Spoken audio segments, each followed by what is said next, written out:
ಕಾಳಿಯ ಕಾಣದಿಂದ ಮುನ್ನ, ತ್ರಿಪುರ ಸಂಹಾರದಿಂದ ಮುನ್ನ, ಹರಿವಿರಂಚಿಗಳಿಂದ ಮುನ್ನ, ಉಮೆಯ ಕಲ್ಯಾಣದಿಂದ ಮುನ್ನ ಮುನ್ನ ಮುನ್ನ ಮುನ್ನ ಅಂದಿಂಗೆಳೆಯ ನೀನು, ಹಳೆಯ ನಾನು, ಮಹಾದಾನಿ ಕೂಡಲ ಸಂಗಮ ದೇವ.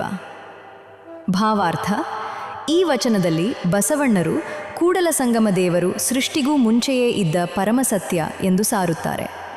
ಕಾಳಿಯ ಕಾಣದಿಂದ ಮುನ್ನ, ಕಾಲದ ಆರಂಭಕ್ಕೂ ಮುನ್ನ, ತ್ರಿಪುರ ಸಂಹಾರದಿಂದ ಮುನ್ನ, ಶಿವನು ತ್ರಿಪುರಾಸುರರನ್ನು ಸಂಹರಿಸಿದ ಘಟನೆಯಿಗೂ ಮುನ್ನ, ಹರಿವಿರಂಚಿಗಳಿಂದ ಮುನ್ನ, ವಿಷ್ಣು, ಹರಿ ಮತ್ತು ಬ್ರಹ್ಮ ವಿರಂಚಿ ಉಂಟಾಗುವುದಕ್ಕೂ ಮುನ್ನ, ಉಮೆಯ ಕಲ್ಯಾಣದಿಂದ ಮುನ್ನ, ಶಿವ ಪಾರ್ವತಿಯ ವಿವಾಹಕ್ಕೂ ಮುನ್ನ, ಮುನ್ನ ಮುನ್ನ ನ ಮುನ್ನ ಮುನ್ನ ಎಲ್ಲ ಕಾಲಕ್ಕೂ ಎಲ್ಲ ಘಟನೆಗಳಿಗೂ ಪೂರ್ವದಲ್ಲಿ ನಿತ್ಯ ಸ್ವರೂಪಿ.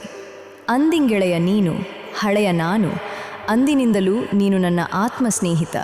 ನಾನು ನಿನ್ನೊಂದಿಗೆ ಅವಿನಾಭಾವ ಸಂಬಂಧ ಹೊಂದಿರುವವನು. ಮಹಾದಾನಿ ಕೂಡಲ ಸಂಗಮ ದೇವ. ಇಂತಹ ಪರಮ ಕರುಣಾಮಯನಾದ ಕೂಡಲ ಸಂಗಮ ದೇವರನ್ನು ಬಸವಣ್ಣರು ಸ್ತುತಿಸುತ್ತಾರೆ.